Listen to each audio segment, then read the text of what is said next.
lot different than the buses we just rode. The seats are so short, the aisles wide. This is an example of all the different specifications when you could order buses from all the different manufacturers, Thomas, Wayne, Bluebird, Superior, all of them. They offered a variety of options. This bus was never a school bus. Okay, it was ordered by Camp Courageous, which is a camp for disabled children in Iowa, and then it was later sold to a rafting company that used it for a number of years, and then sold to the Midwest Bus Museum. What I like about it is this is a great example of the way school buses were spec'd prior to 1977. 1977, the federal government got involved and regulated school bus design. So that's when the seats got tall, they got standard. Before that, everybody kind of did their own thing. So pre-1977, you could have these low back seats. This is what you saw in buses.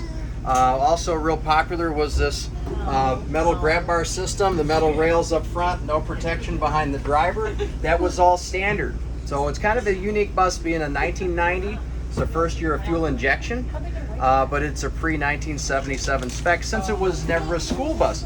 But it was ordered school bus yellow, which is kind of interesting. But it never had warning lights. It never had the warning lights. It never had the stop sign.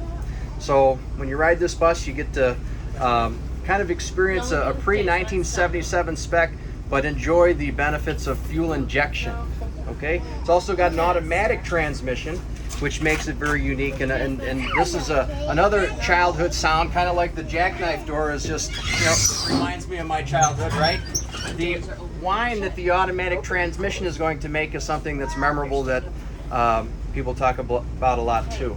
Okay. One thing about these Wayne school buses, this is what's called a lifeguard bus. Notice it's got solid panels there in the ceiling, where most of your buses had split sections. This was supposed to be a big feature of Wayne safety-wise too, but it's one solid panel. There's no breaks in the ceiling at all. Kenny brings up a great point. Wayne did that. Their big thing was, like I said, they call this bus the lifeguard. It's extremely safe school bus. That's what they touted, their safety. All of the corners, you will notice all the sheet metal is rolled on the edge. Every piece of sheet metal where it terminates, everything is rolled. There's no sharp edges. So in the event of an accident, you don't have sharp edges, and 100%, you don't have the bows like every other school bus manufacturer. This is a two-piece ceiling all the way through. Wayne also touted the largest windows. You notice how big the double hung windows are. Wayne had the largest windows in school buses. All right, let's take out a 1990 Wayne. All right. All right, good man, good man. You riding? No. Okay. Okay. Good call. That? Which one? I'm gonna go down to the T and come back. That's a parking brake. Did Wayne make rear engines at all? Wayne did. They called it the Lifestar, right? I think it was Lifestar. Yep. Did they call the front engine the same? Well, actually, I take it back. The Lifestar was the front engine with the doghouse. Isn't it Kyle who has one? The rear engine was something that Wayne was going to do in the 90s. That was kind of like their last thing. Before they went out of business, they did a couple prototype rear engines to compete with the big dogs, and it never caught on. There was only a couple prototypes. Colt from the VSBA, the Facebook group? Yeah. He has one of them. I think it's called the RD 9,000. RD 9000. There we go. Thank you for the help. But because Mike Puhala has a front engine. Yep, and that is a Lifestar. So the rear engine buses never took on because they just came out with them in the 90s, and it never made it past prototypes. Well, you know, in later years, Wayne actually kind of went to Canada for a while, and it was called the Wells Corporation, W-E-L-L-E-S. So Wayne really didn't totally go out. Well, and Carpenter bought a lot of their parts, right? Carpenter ended up being in their factory out in Indiana, out Richmond, Indiana. Which probably what put the nail in the coffin with their bankruptcy. Right. So Luke Casella has one of the last Carpenters ever made, crowned by Carpenter. And then they went back to just plain Carpenter, and it's really interesting because it's pieced together with a bunch of random parts. I mean, whatever they had left in the factory. Yours, mine, and ours. Yep, it's got Wayne and everything parts. Yeah.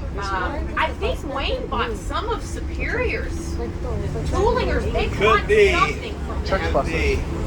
That's what really sad to me. I would really love to have a Superior. No. Can't find it. Well, I'll tell you, it wasn't any of them towards it. Just like I was talking That's to how him they about ordered it. It was a Wayne. camp bus. When Indian Head took it over, they just cheapened them up. They was an investment company. They cared less about, about safety and all that. Well, Because a the lot of the Carrollton church crafts buses, they did a lot turned to into Superior, church buses even though that from was a school year buses. bought. Like But the that white one? lawsuit, which really was against schools, not Superior. Well, I guess because they didn't have the Well, currency and access. see, Schiller Globe ended up buying out another investment company. Yeah. They're still in business. Schiller Globe is. You know, I think a lot of these companies took over these things just to bankrupt them. Basically.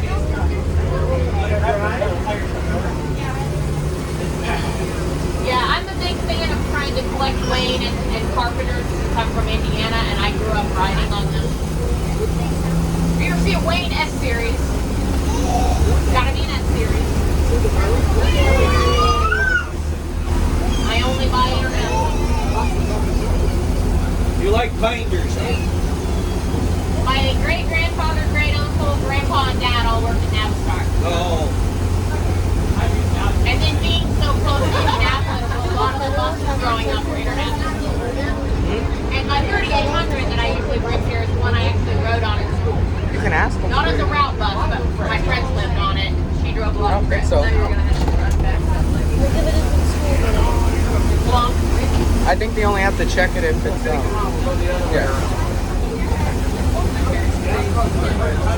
Hey, look, this girl's got balls. Oh yeah, it does. Yeah, this one moves, and it'll do 65 all day. That pass everything with a filling station. This has it does. It gets about 5 miles to the gallon, but and it does have 27,000 original miles. They did not use this bus very much, so it's got a pretty fresh engine. How many miles? 27,000. That's it. Hey. Because it was a summer camp bus, they used it on site, mostly local trips. They did not put a lot of miles on this thing. Well, it didn't get a lot of salt and stuff on it, so it's been well preserved. And that's why it's still around today. Yeah. This one's got to be put back as a school bus. Yeah, A very good example. that's what we plan to do.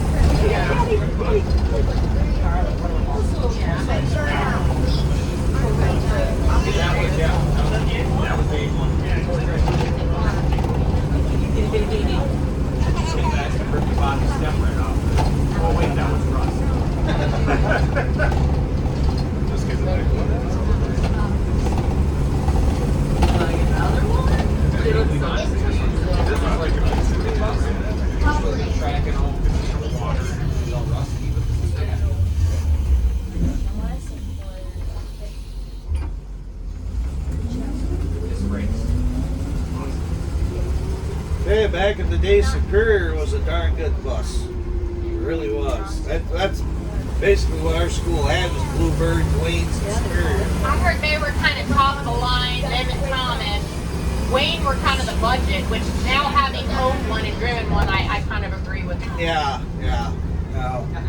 Just the quality on the panels and everything. Well, the last one we had was a 74 Ford 54 passenger. You couldn't keep the windows up. Yeah. You get out of square, and yeah, it was. The first gen ICs were real bad about that too. The CEs, Oh, they were yeah. terrible. Yeah. We're gonna turn right. But you know what? My Tom at CFX, the COVID bus, it was made 2020, got stopped on the line. So we joked that they like restarted up again. I was like, does anybody remember what we were doing? Okay. But it's Windows, and one is jammed and it's never been right, and we just don't touch it. Kind of like having Miller time on Friday, or else being hung over on Monday for Miller time. Yeah. It's got all kinds of weird little stuff. And I'll tell you, the design on the EFXs are terrible on the front because you have to take the panel off and then you have to have tiny hands with incredible grip strength to take the radiator cap off and fill it. And it naturally burns coolant with the Cummins design. It's a nightmare. I would never buy one just for that sole reason.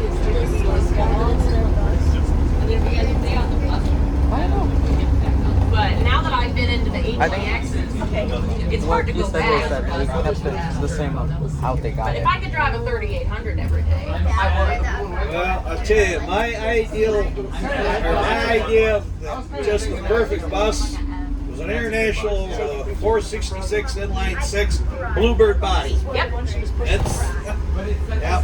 But I kind of fell in love with the 444s because we don't have hills. So the Oh, 444 is fine if you're level ground. it's great. My top two. We had some And of we never them. had a full bus. Dream bus? We kept blowing O-rings on all our 444s.